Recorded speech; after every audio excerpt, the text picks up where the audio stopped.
Oke, baik teman-teman. Jadi di sini kita akan coba mengerjakan soal leet code ya, combination sum. Ini merupakan salah satu yang cukup terkenal ya dari semua soal yang ada. Oke, jadi intinya adalah ini aku coba ke bawah dulu biar kita bisa lihat contoh ke satu secara lengkap ya. Jadi ini aku coba pakai draw ini. Nah, kita diberikan input yang namanya candidates ya, dimana ini adalah suatu list ya, atau kalau di C++ vektor ya, yang isinya itu adalah integer teman-teman ya. Misalkan di contoh yang pertama ada 2, ada 3, 6, dan 7 ya. Lalu ada input yang kedua yaitu targetnya. Oke, nah kita diminta untuk mencari kombinasi dari si elemen-elemen yang ada di candidates yang kalau dijumlahkan itu dia sama dengan nilai targetnya. Oke, jadi ini kalau aku pindahkan ke sini, ini kan candidates-nya kan ada 2, 3, 6, 7 ya. Sedangkan si targetnya, anggaplah si kan-nya itu candidates ya di sini ya, biar ringkas saja. Nah, si targetnya sama dengan 7. Oke, nah terus dibilang nih di soal bahwa elemen yang sama itu dia bisa dipakai sebanyak tak hingga kali ya.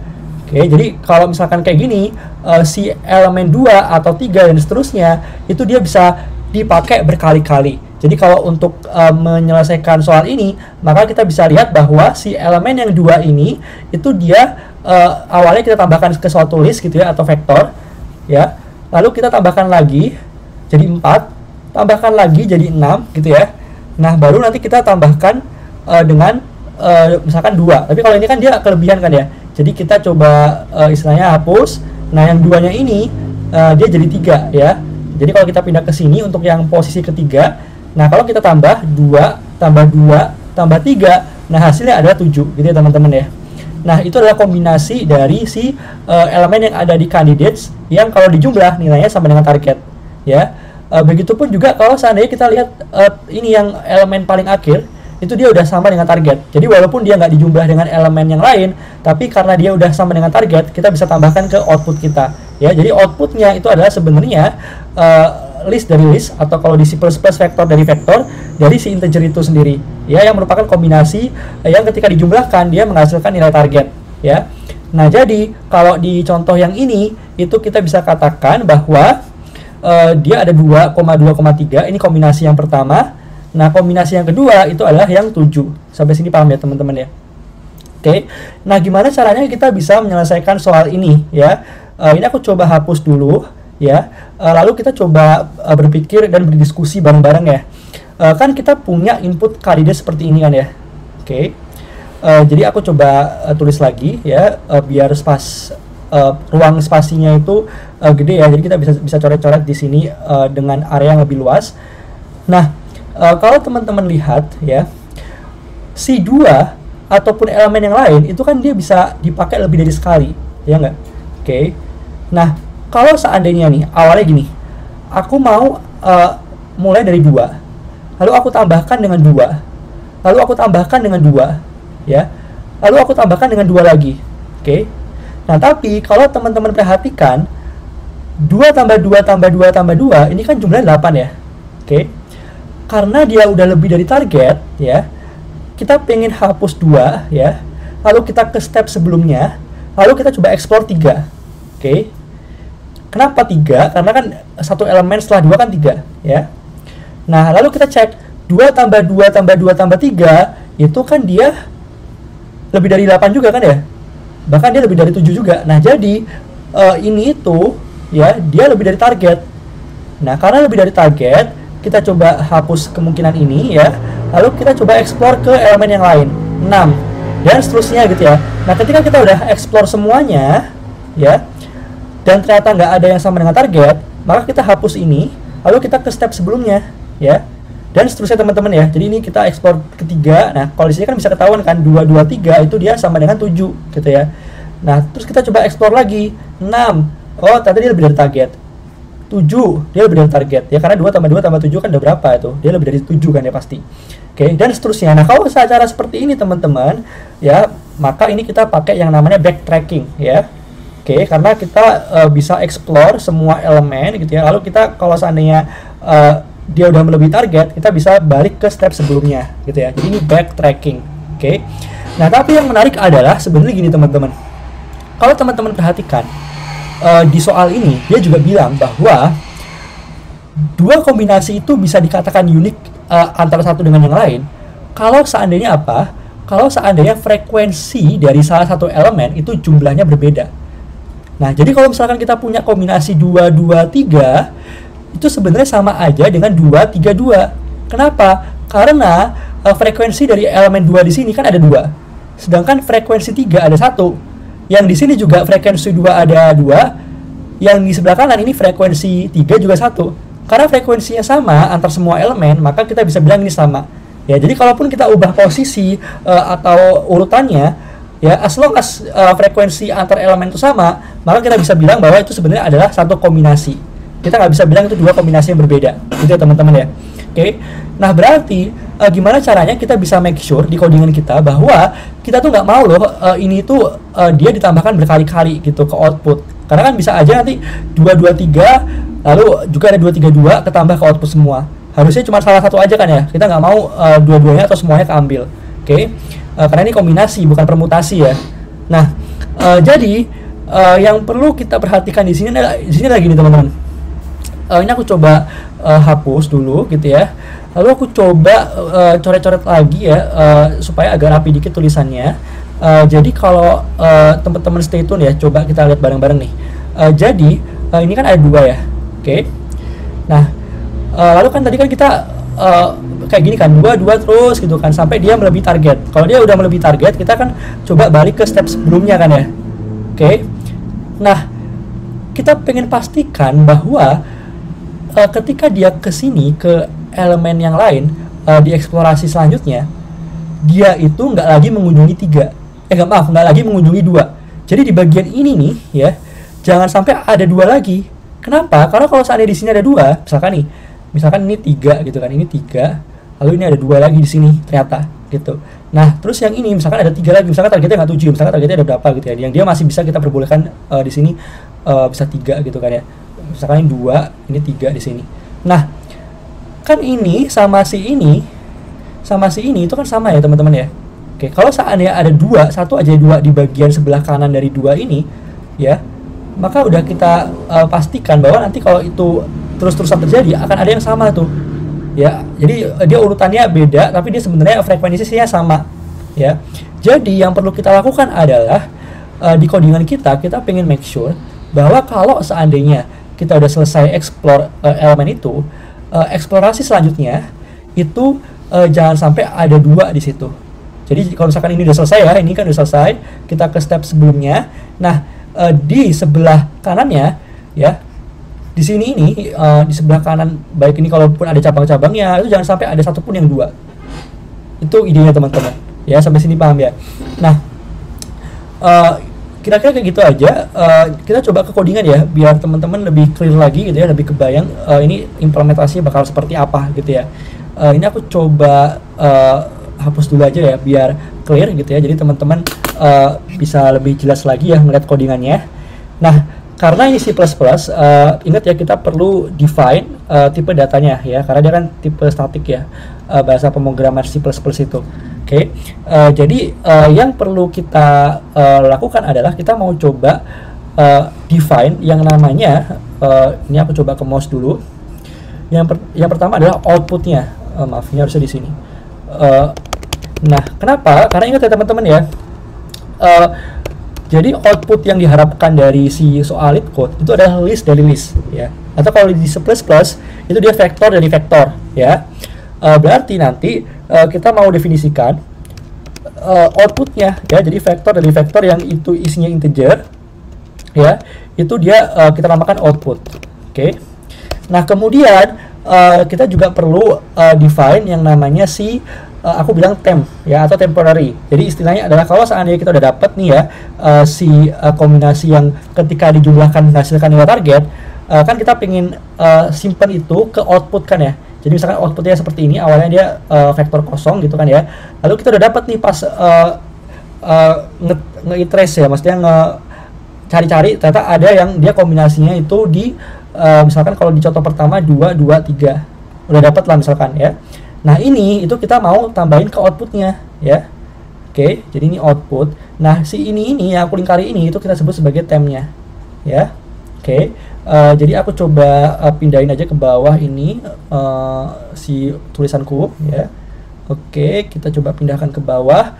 Nah lalu kita coba mulai ngoding lagi ya. Jadi ada namanya variable temp, mana dia merupakan vektor ya yang isinya itu integer. Oke, sampai sini paham ya. Nah setelah itu ya kita perlu define juga si summation-nya atau totalnya itu lagi ada berapa banyak sih, karena kan inget ya tadi pas kita iterasi gitu ya, misalkan ini awalnya 2 lalu 2 ini kan kita perlu track kan ya jumlahnya berapa. Misalkan awalnya 0, ketika kita di sini 0 tambah 2 jadi 2 kan ya, ketika kita di sini 2 tambah 2 jadi 4 dan seterusnya gitu ya. Jadi kita track gitu ya. Nah nanti kalau misalkan dia lebih dari target ya, kita akan balik ke posisi sebelumnya gitu. Nah tapi kalau misalkan dia ternyata nih ya, jadi kan ini udah kita explore misalkan di sini. Nah ini kan kita ketemu yang kombinasinya ketika dijumlahkan menghasilkan nilai target ya. Oke, nah karena kita udah ketemu teman-teman, nah kita perlu simpan. Jadi sebelum kita backtrack atau ke step sebelumnya, kita perlu simpan dulu nih ke temp gitu ya. Nah dari temp kita perlu simpan lagi ke output gitu ya, kayak gitu ya teman-teman ya. Jadi ini aku coba ini aku pindahin dulu ke bawah gitu ya. Bisa nggak ya ini, coba kita yang sampai gini. Kita coba cek dulu ya misalnya kayak gini. Nah ini ingat ya, jadi kita perlu define si variabel anggaplah total gitu ya. Oke. Nah totalnya ini sama dengan 0 ya awalnya. Oke. Nah setelah itu kita juga perlu mendefine si istilahnya pointer kita. Jadi awalnya itu kita mau di input candidates itu yang elemen pertama sih, elemen mana sih yang mau kita analisis terlebih dahulu, yaitu yang elemen pertama kan ya.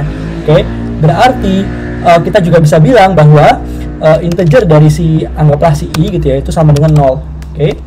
Nah ingat teman-teman ya, ini karena fungsi rekursif ya, jadi backtracking itu kan biasanya pakai fungsi rekursif. Nah kita harus hati-hati di sini karena ini nggak sama dengan Python ya. Kalau di Python kita bisa define fungsi dalam fungsi gitu ya. Nah tapi kalau di C++ kita nggak bisa ngelakuin itu ya. Jadi yang aku lakukan adalah di sini aku coba initialize private ya. Nah di mana sekarang aku akan define fungsi rekursifnya, atau di sini aku bilang DFS atau depth first search ya. Oke. Nah si DFS ini itu karena dia nggak mereturn apapun, maka kita bilang void ya. Nah void dari DFS gitu ya. Nah inputnya itu adalah si candidates itu sendiri kan ya yang di awal. Oke. Jadi candidates itu ya, ingat ini kita perlu pakai reference ya supaya nanti kita bisa pakai si variabel itu di dalam fungsinya ya. Lalu juga ada integer dari target ya, masih sama dengan yang di fungsi di publiknya. Nah cuman sekarang kita mau tambahin si outputnya ya. Oke. Jadi ini harusnya vektor dari si integer. Oke, ini output gitu ya. Lalu aku juga pengen nambahin si temnya ini kan ya, yang tadi udah kita define ya. Jadi ini masuk ke DFS-nya, maka vektor integer ya dari si tem gitu ya. Kemudian kita mau tambahin si total dan si i-nya. Oke. Nah di sini sebenarnya kita bisa nggak pakai pointer atau bisa juga sih pakai pointer ya. Cuman kalau di sini let's say kita pakai pointer. Nah berarti nanti kita mau untuk parameter di fungsi DFS itu adalah pointer integer dari si totalnya gitu ya. Lalu juga pointer integer dari si i-nya. Oke. Sampai sini paham ya. Nah kemudian setelah itu ingat ya teman-teman ya, kita perlu define base case ya ketika kita implementasi fungsi rekursif ya. Base case yang pertama adalah kalau seandainya si totalnya itu dia udah lebih dia sama dengan dulu dari targetnya. Jadi kalau udah sama atau ekuivalen antara total dengan si target, maka sebelum kita balik ke step sebelumnya, kita perlu simpan itu dulu di output kan ya. Ya, jadi dalam temp itu ke output gitu ya.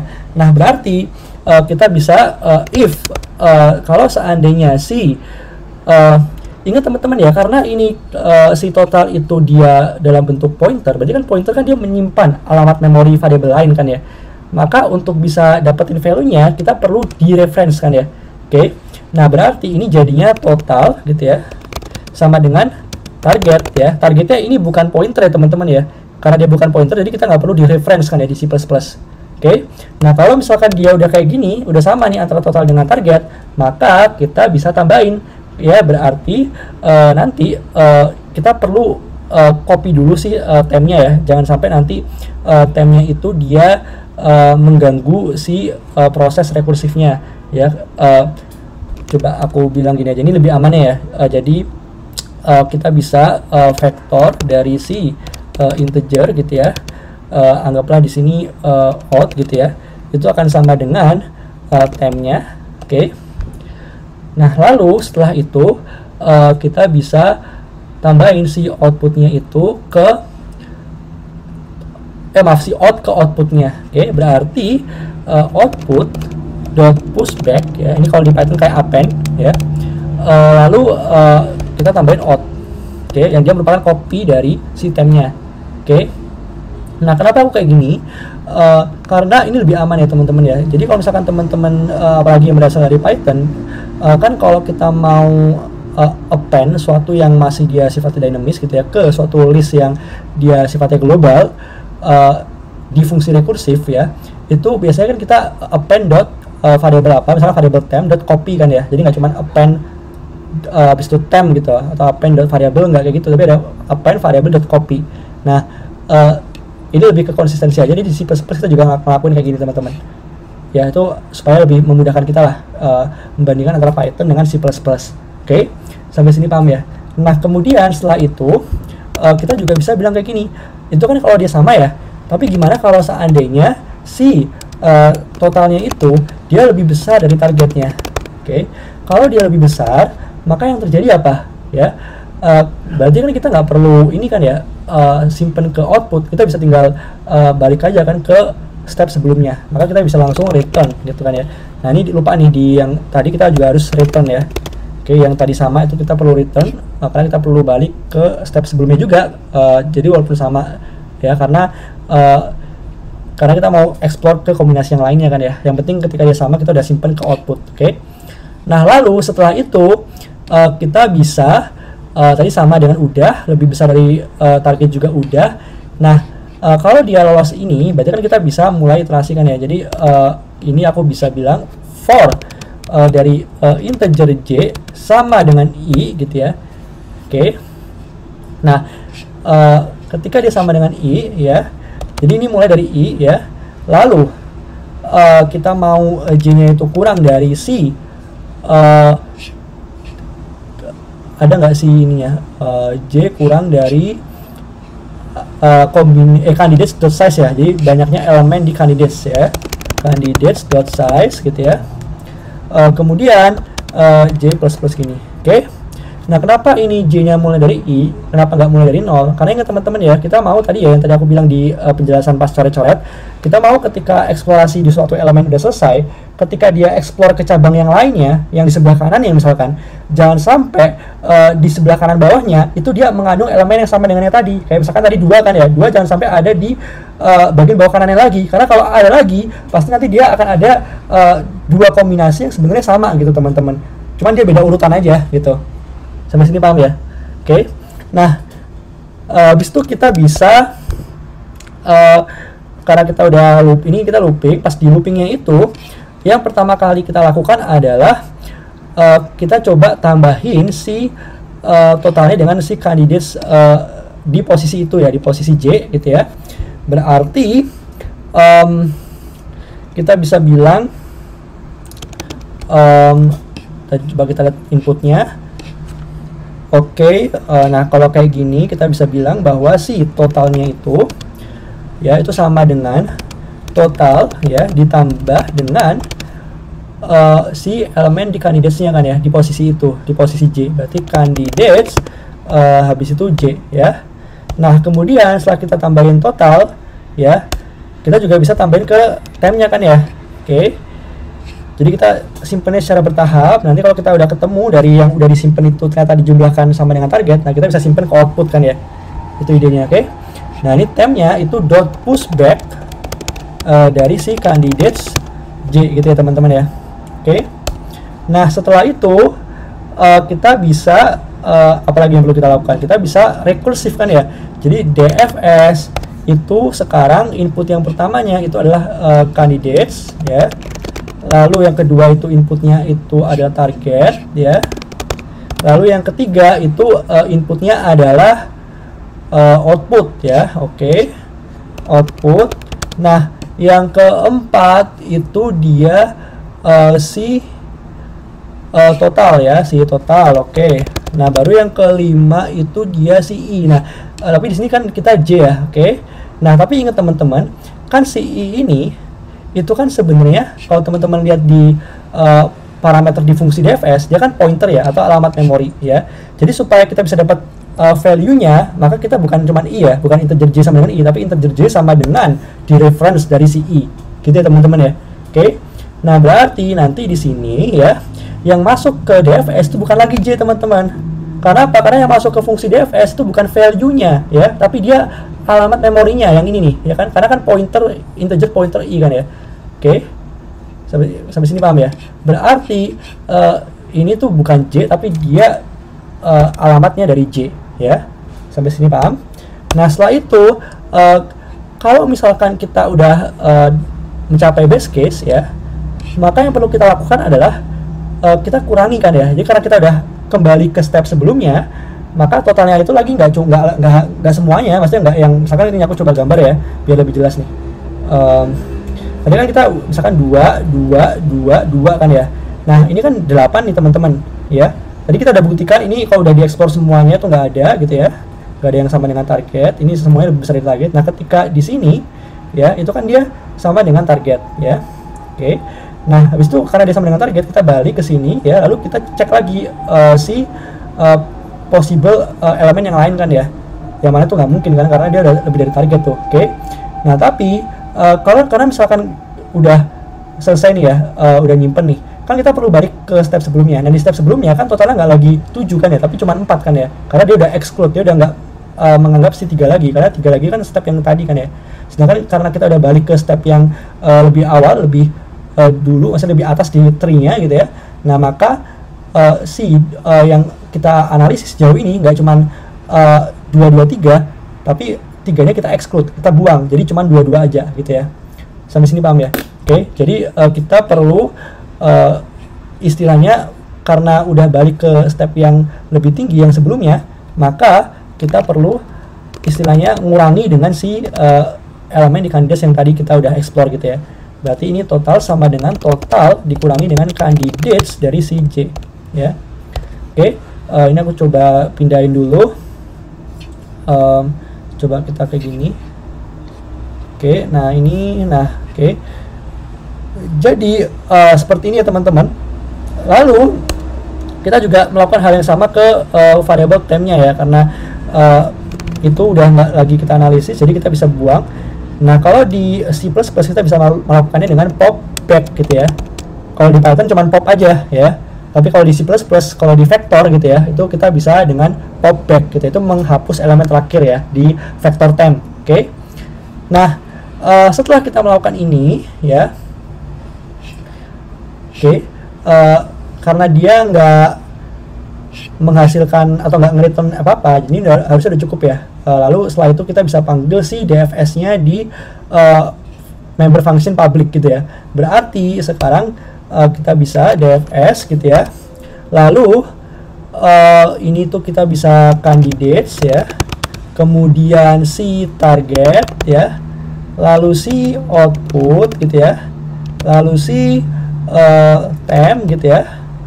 Nah, cuman ingat ya di sini ya, karena kita itu ketika di output dan di temp itu kan sebenarnya kita merubah atau memodifikasi elemen-elemen dalam fungsinya ya, maksudnya dalam si DFS ini itu kan kita juga kotak-atik output dan temp kan ya.